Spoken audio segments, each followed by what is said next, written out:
Hello friends. चलिए आज हम एक विशेष चर्चा लेकर आए हैं। आज की इस चर्चा में रेलवे भर्ती बोर्ड द्वारा अनुवादक भर्ती परीक्षा का पेपर 1 जो आयोजित किया गया था, उसमें जो भी लोग क्वालिफाई करेंगे 1:10 अर्थात एक पद के लिए 10 लोग चुने जाएंगे पेपर 2 के लिए। इस 1:10 में फिर लड़ाई होगी और इसमें जो लोग क्वालिफाई करेंगे उनको रेलवे अनुवादक के पद पर रखेगी। आज की इस चर्चा में मैं उसके पैटर्न, पेपर 2 के पैटर्न और प्रश्न पत्र के एक नमूने पर चर्चा करने जा रहा हूं। आइए सबसे पहले हम जानें इसका पैटर्न कैसा होगा। देखिए, प्रश्न पत्र का जो प्रारूप है हमारा, उसमें सबसे पहले जो चीजें आपको दी जाएगी, एकदम आसान चीज, अनुवाद के लिए हिंदी से अंग्रेजी और अंग्रेजी से हिंदी के लिए आपको प्रश्न पत्र दिया जाएगा। उस प्रश्न पत्र के साथ एक आंसर शीट या उत्तर पुस्तिका दी जाएगी जिसमें आपको लिखना है। अनुवाद के लिए जो अनुच्छेद दिया जाएगा वह आपको उसी में प्रिंट होगा जैसे स्टाफ सिलेक्शन कमीशन का करते हैं, और उसी के अनुसार फिर आपको करना है।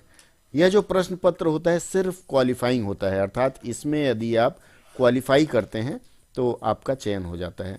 पर यह ध्यान रखें कि क्वालिफाइंग जहाँ होगा वहाँ उसका आकलन या उसकी परीक्षा बहुत टफ होगी। अगर आपने कहीं गड़बड़ की तो उसमें फेल होने के संभावनाएं अधिक रहेंगे।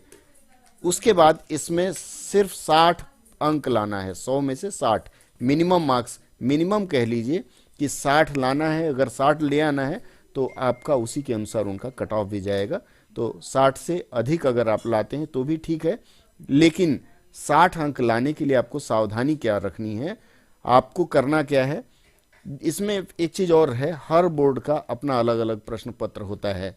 आप ये सोचें कि गोरखपुर का जो प्रश्न पत्र है वो चेन्नई वाले के समान होगा या चेन्नई वाले का प्रश्न पत्र है चंडीगढ़ के समान होगा, तो ऐसी बात नहीं है।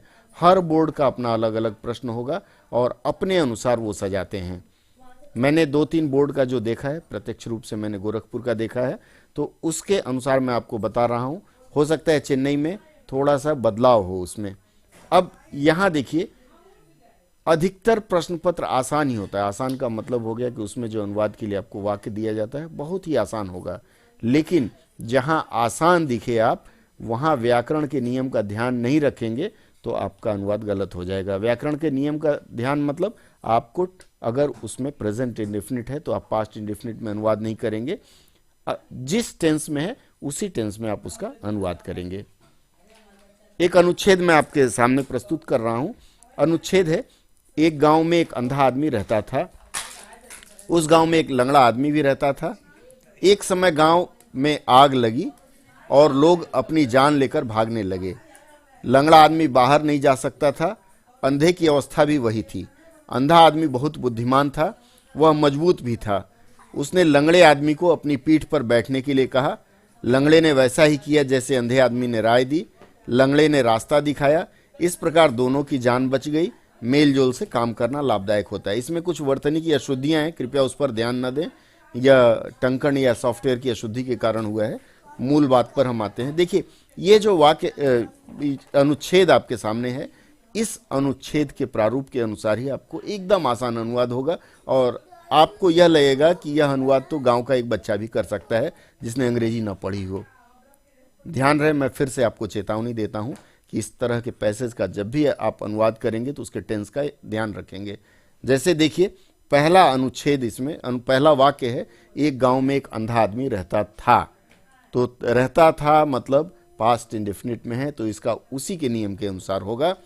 उस गांव में एक लंगड़ा आदमी भी रहता था, यह भी पास्ट इंडेफिनिट है, उसके अनुसार होगा। एक समय गांव में आग लगी और लोग अपनी जान लेकर भागने लगे, यह भी उसी के अनुसार चलेगा। और फिर उसके बाद लंगड़ा आदमी बाहर नहीं जा सकता था, यह भी पास्ट इंडेफिनिट है। अंधे की अवस्था भी यही थी, सिंपल सेंटेंस है।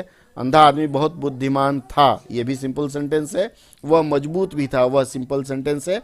इसी के अनुसार आप इसका अनुवाद करते जाएंगे। और अंतिम खंड है इसका, उसने लंगड़े आदमी को अपनी पीठ पर बैठने के लिए कहा। यह नरेशन का एक रूप है, उस प्रारूप में करेंगे। लंगड़े ने वैसा ही किया जैसे अंधे आदमी ने राय दी थी। यह दो वाक्यों को जोड़कर एक वाक्य बनाया गया है। लंगड़े ने रास्ता दिखाया, इस प्रकार दोनों की जान बच गई, मेल जोल से काम करना लाभदायक होता है। मित्रों, यह जो खंड मैंने आपके देखने के लिए प्रस्तुत किया है, इसकी अनुवाद या इसका अनुवाद मैं अगली किस्त में करूंगा। मैं चाहूंगा कि आप लोग स्वयं इसको आजमाएं और आजमाने के बाद शीघ्र ही मैं दूसरी किस्त में इस अनुवाद पर चर्चा करूंगा और मैं चाहूंगा उस समय आप लोग जुड़ें और आपने जो अनुवाद किया है मेरे अनुवाद से उसकी तुलना कर लें, समीक्षा कर लें। अनुवाद का वह सत्र लाइव होगा, तो मैं चाहूंगा मेरे लाइव सत्र में आप जुड़ें।